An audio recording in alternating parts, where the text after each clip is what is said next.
It's my pleasure now to introduce someone who speaks about Utah with a clear and compelling vision, a vision centered on people, places, and prosperity. Governor Spencer Cox believes every Utahn deserves the opportunity to pursue happiness and make a meaningful difference in their communities.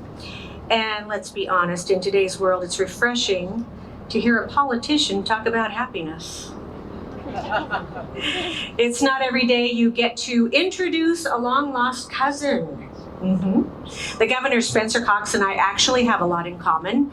Big families, farm roots, and a love of music. Did you know that he plays bass guitar?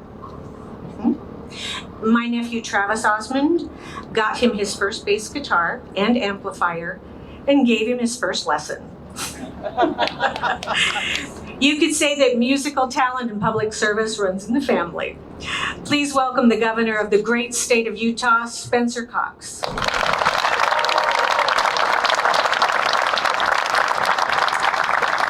Thank you, Marie. Thank you, Lieutenant Governor Henderson and Gabe. Thank you to our incredible youth who are performing today, and singing and sharing those sacred words with us. Thank you to everybody who has participated so far today, especially the 250th committee who is putting this all together. Donna Law and her team who have sacrificed so much to make this happen. This is going to be an incredible year. Thank you.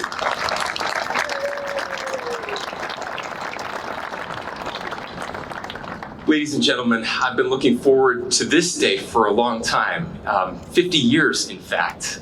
It was 50 years ago this year that I was born. And more importantly though, because next year's the anniversary, something very special happened that year. Not just the 200th celebration, the sesquicentennial that many of you, well some of you will remember judging by your hair color or lack of it. But my wife was born 50 years ago next year, named Abigail after Abigail Adams. She is a bicentennial baby, and we're very proud to have her celebrating her 50th next year. Now, I said sesquicentennial, I meant bicentennial.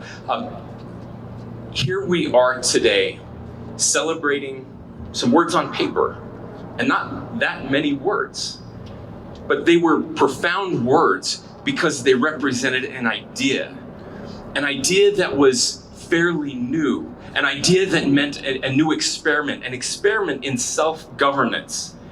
This concept that we have rights, that rights do not come from government, that rights come from somewhere else. Where do they come from? Well, they came from our Creator, the Supreme Creator. They came from on high. And every human being is endowed from their Creator with those certain unalienable rights. And government exists, as you heard those words so eloquently spoken today, to protect those rights that are already ours by the consent of the governed. And among those rights are life, that's the easy one, liberty, that's the fun one, and the pursuit of happiness, which is the one that we've gotten wrong for a long, long time.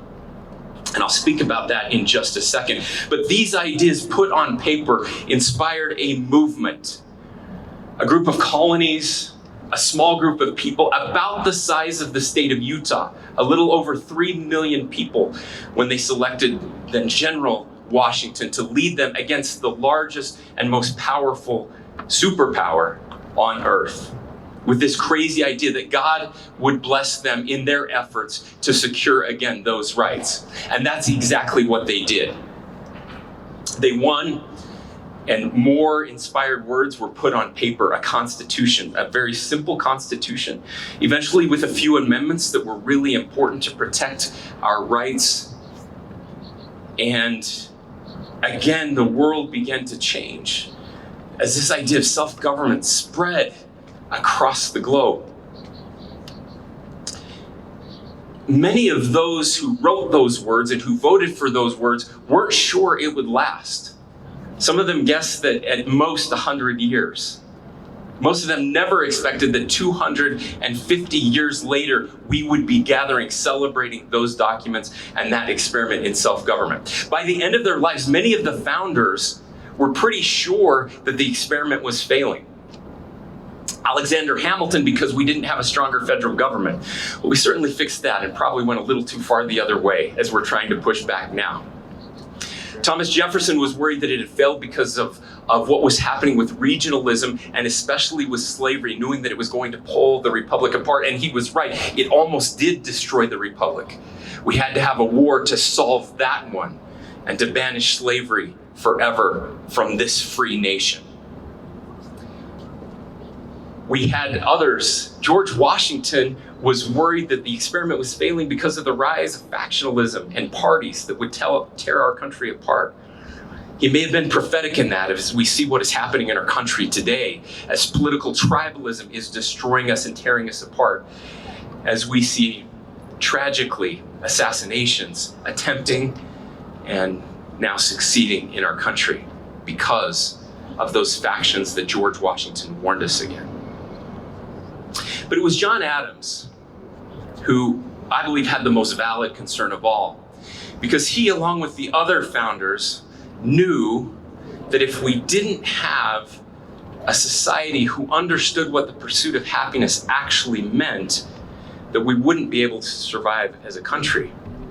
You see, the pursuit of happiness was never about feeling good, as it is now believed to be today. Happiness is whatever my truth is, or whatever makes me feel good. The pursuit of happiness had a very distinct meaning then, coming from the ancient Greeks and the ancient Romans, the Stoics at the time, who knew that the pursuit of happiness meant the pursuit of individual improvement and self-excellence. That we would be striving every day to make ourselves better human beings, better citizens of this country. And in that was something special. Again, I said freedom is the fun one. The pursuit of happiness meant responsibility. You don't just get to do what feels good or makes you happy. You actually have to do what is better for your neighborhood, for your community, for your country. The pursuit of happiness was about sacrifice. It was about giving up your personal pleasure to make sure that we lived in a better place. And you see, they also knew that that Constitution was not perfect, that this American experiment was not perfect, but that we were trying to build a more perfect union over time, that we would get it wrong, that we would figure it out, and that we would fix it over time. You see, and if you'll permit me a moment of personal privilege, and I've shared this before, but I know only a few of our legislators were paying attention in the state of the state a couple years ago, so I'm going to share this story again.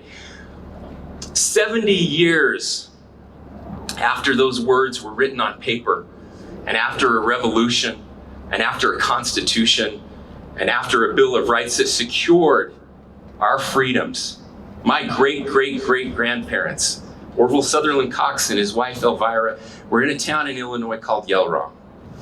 And they were trying to practice their religion, guaranteed the protection of the United States government, the First Amendment to our Constitution.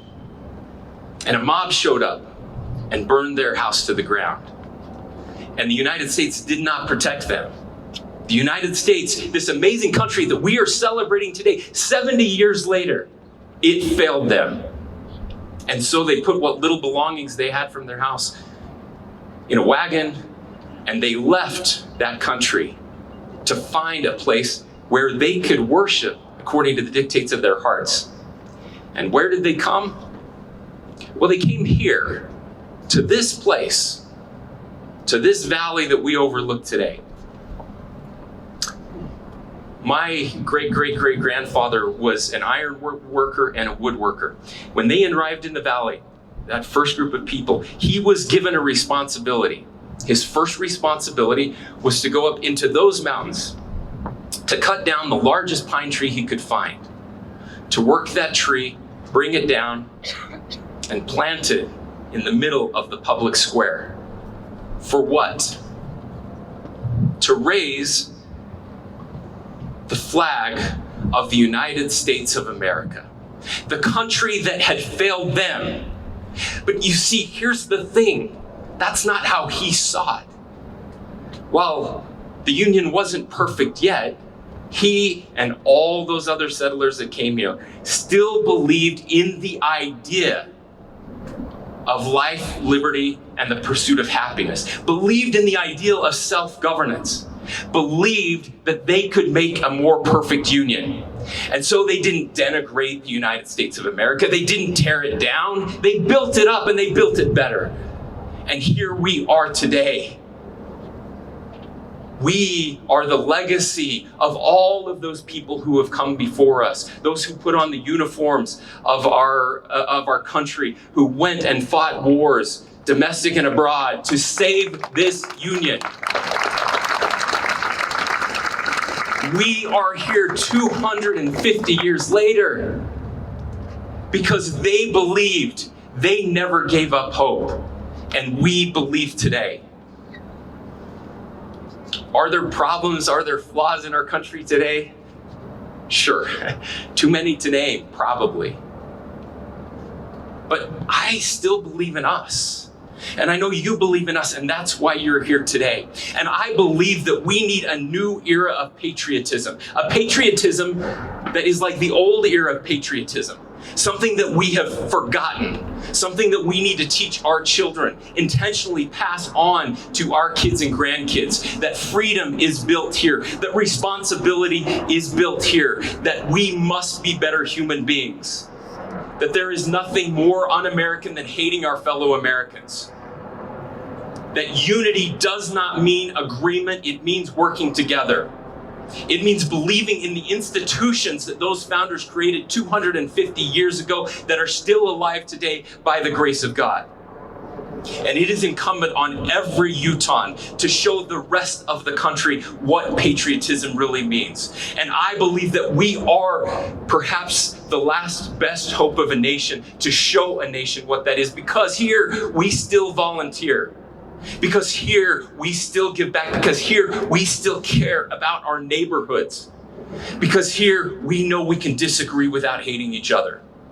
That we can fight for what we believe in. That is who we are as Utahns.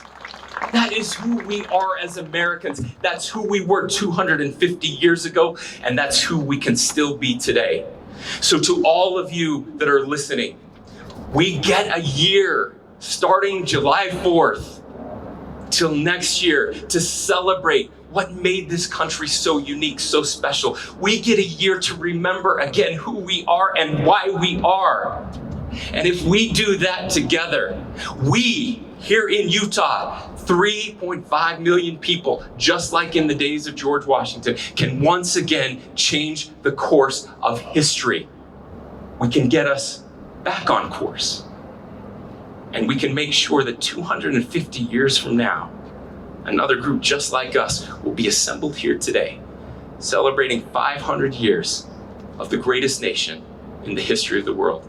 May God bless you. May God bless the great state of Utah. And may God continue to bless these United States of America. Thank you.